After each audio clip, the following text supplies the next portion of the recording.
Hello, Sarah Sabin, executive and team coach here in the Leading in the Modern Way video interview series. And I am very excited to have with me today Pradip Thakar, who is the managing director of Prometteur Solutions. Pradip, hello, welcome to the show. And would you like to briefly introduce yourself to my listeners? Hello, Sarah. Thanks for having me here. My name is Pradip Thakar. I'm Managing Director of Prometteur Solutions, an end-to-end product development company from India.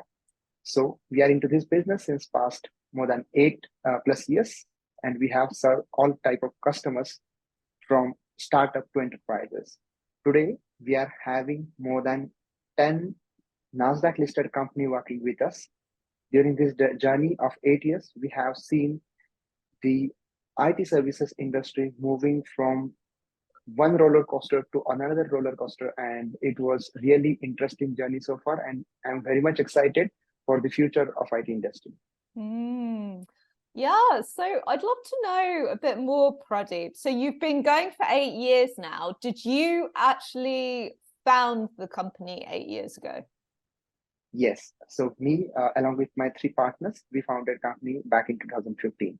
The idea was started in 2014 when we were in our post graduations. We decided to come up with some sort of expertise where we can capitalize our strength, and IT services was the idea where we jumped upon, and we started our company, and it worked very well for us. And right at the beginning, so back in 2015, what were some of the challenges that you faced in growing your business at that stage, and how did you overcome those? Okay, so challenges, to grow back in 2014 were endless. Like, we don't know how to bring our client. We don't know how to hire the first employee. So the challenge was from every single direction. First, we started our account on the freelancer, and we end up getting a $100 project. So I still remember the first project, what we got was around $100. We did it at very peanuts of the cost just to, get the first project. So our journey started as a freelancing agency where people can post their requirements, and, we can start the work. And one of my co-founder is who is Vaibhav Pansamba, who is the CTO, was the Android developer, mobile application developer. So he himself delivered the project, and this is how we got our first project. And then we hired some business development executives. My other 2 partners, Swapnil and Snehal, they are into the marketing and sales, who started working on the lead generation and bringing some good folks from the industry. So initially, it was very tough to hire the first executive, but once he was there, then it was a little bit smoother for us, because people were able to see at least a few people are there, and they started joining us. We started giving them very good rewards, which actually worked for us, and the hiring problem got solved, and the lead generation helped us to go for beyond the freelancer and similar portals. And this is how we started our journey. The challenges are still there, but every day there are new challenges, and there are new ways to solve them. And we are really enjoying this process. Yeah, I mean, the challenges never stop. So there's a saying, new level, new devil, which means whatever level you're at, there are a new set of challenges. Yeah. But the challenges change over time. So it might be a different set of challenges than you have at the beginning. At the beginning, obviously, there's those challenges in relation to momentum, getting things going, getting clients on board, and hiring. And then at a later stage, as you say, okay, new challenges, new solutions. So at this stage, 8 years into your journey, what's the most pressing thing on your mind at the moment?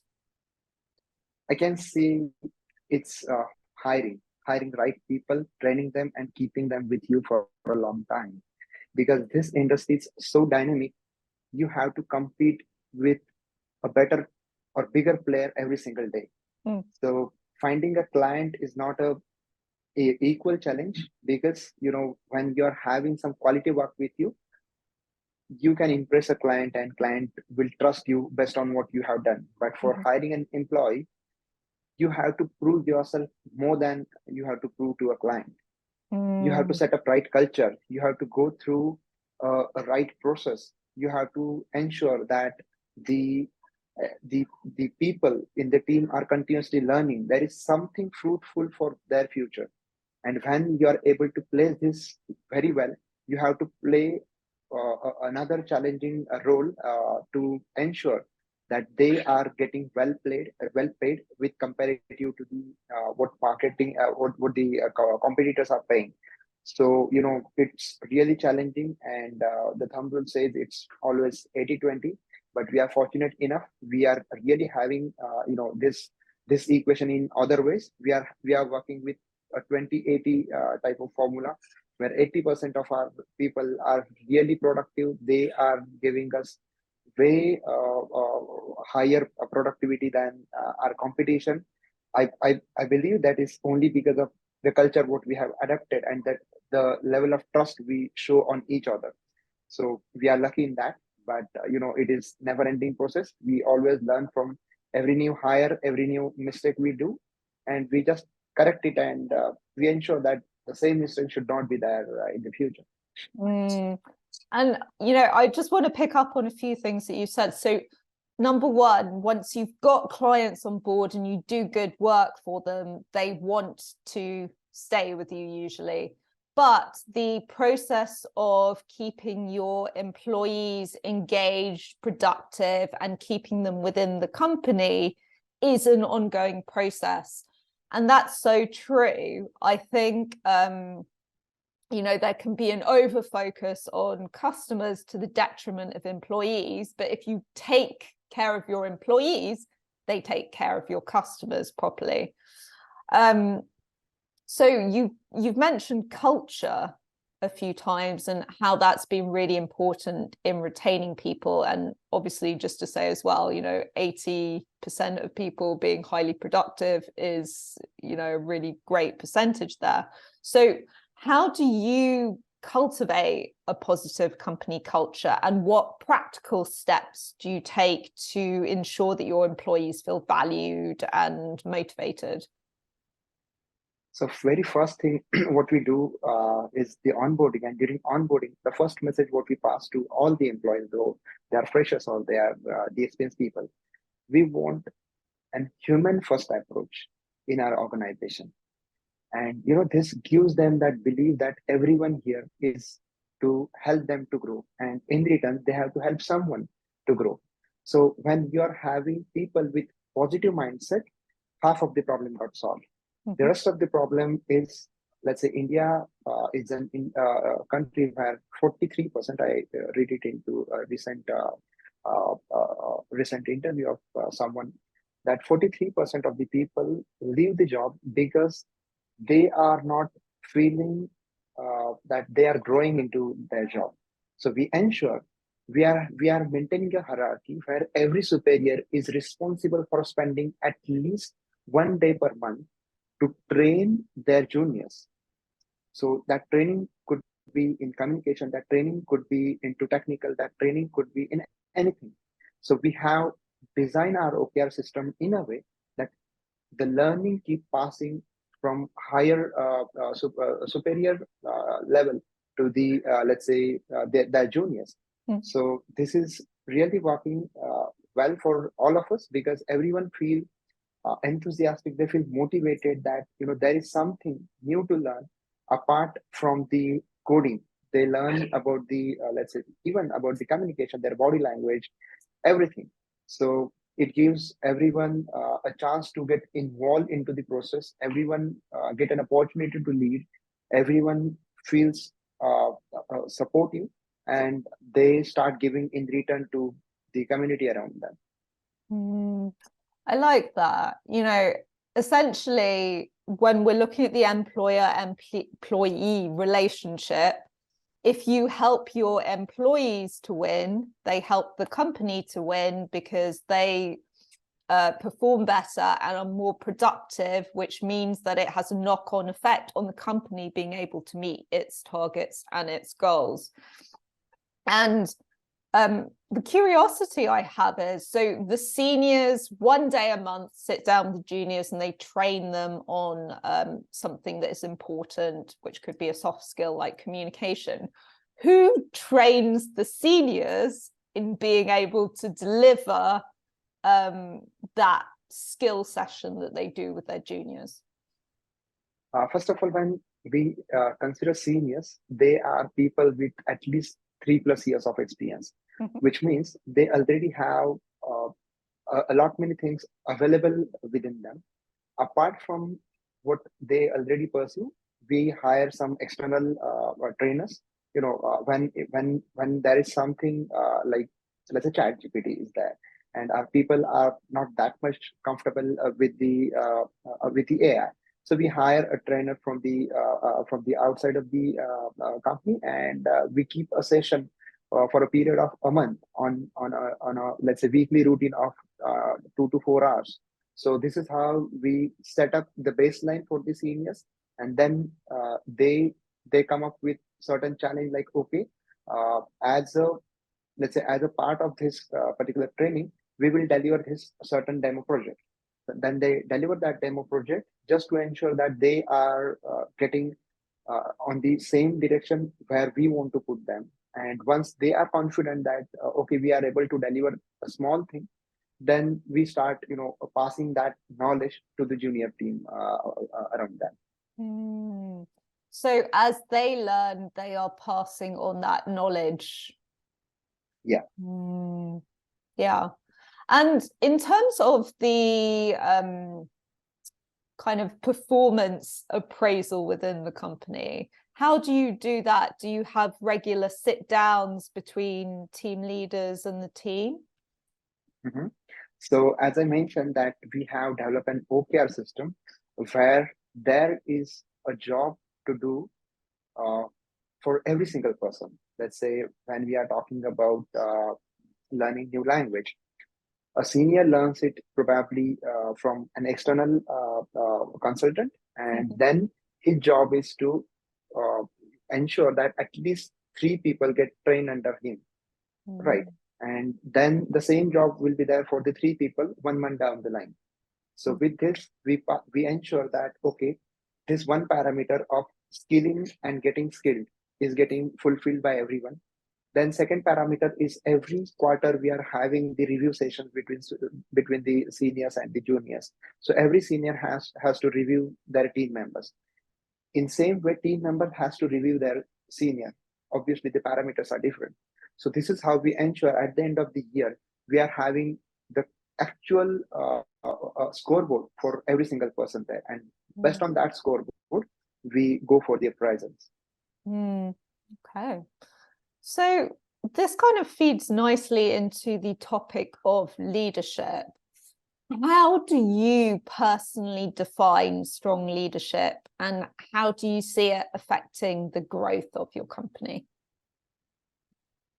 Effective leadership is something that someone takes the responsibility and teaches their all members to take responsibility in equal way, in right manner, and then execute it before the deadline. So whether it is about delivering the project, whether it is about achieving the best performance, highest revenue, wherever whatever is required, someone who takes the complete accountability of whatever task assigned to them is a true leader. So you're saying it's about being accountable and being responsible? Yeah. Okay. And if you think about yourself as a leader, how have you invested in yourself as a leader, and what steps do you take actively to grow and evolve in your role? So for me, how I invested in myself is learning from my network. I always prefer to go and meet people who are at superior level than me. It is in terms of, let's say, learning, in terms of scaling a company, it is in terms of networking, it is in terms of spirituality, everything. We learn from each other when I know that there is something to learn from the next person and he is doing it much better than me. And when we meet, when we discuss, there is always a learning. So the learning is a continuous process, and I prefer to spend more and more time to network with right-minded people and learn from them, and then pass it on to my team there. I like, there's this recurring theme here of whatever you learn, you pass that knowledge on. And, you know, that actually is a very efficient way of learning, rather than sort of kind of, what am I trying to say here?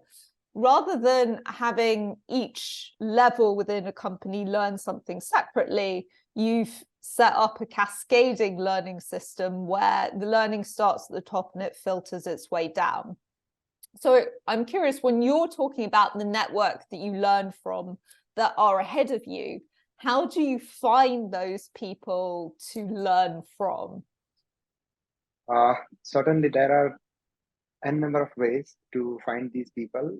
LinkedIn is obviously one of the greatest way, but these days the effectiveness over the LinkedIn is not so good. Then there are a lot many exhibitions where we go. There are a lot many forums where we participate.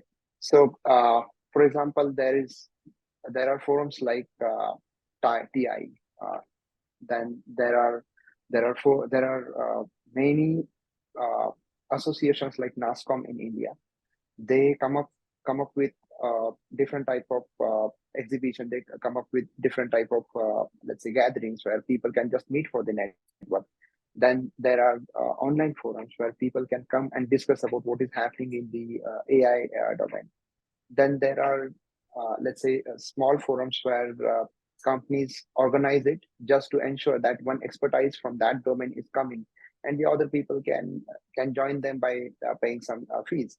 So we go and participate there. So it is vary from domain to domain. So if something is related to marketing and sales, my other partner prefer to visit that. Something which is related to technology, my CTO prefers to visit that.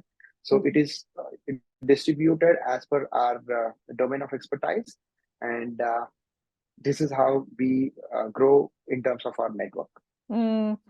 And I just want to summarize that whole point by saying proactively going and seeking out that network and proactively learning new skills, new knowledge, new trends is something that comes up a lot, that leaders actually have the curiosity to continuously do on a regular basis.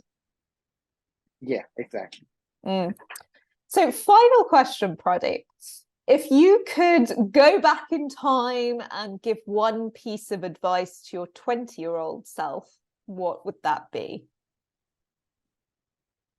Be 10x faster than what you are, because speed is everything. If you run behind the quality, if you run behind the perfection, you will lag.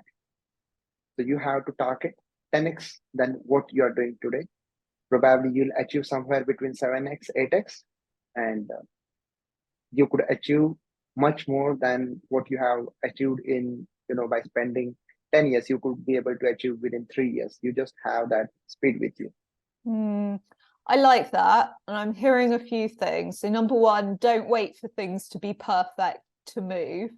Number two, set big goals, because even if you only get 70% of the way there, you're still moving much faster anyway than you would otherwise. Yeah. Okay. Thank you so much for this conversation today, Pradip. Thanks for having me, Sarah. It was wonderful talking with you.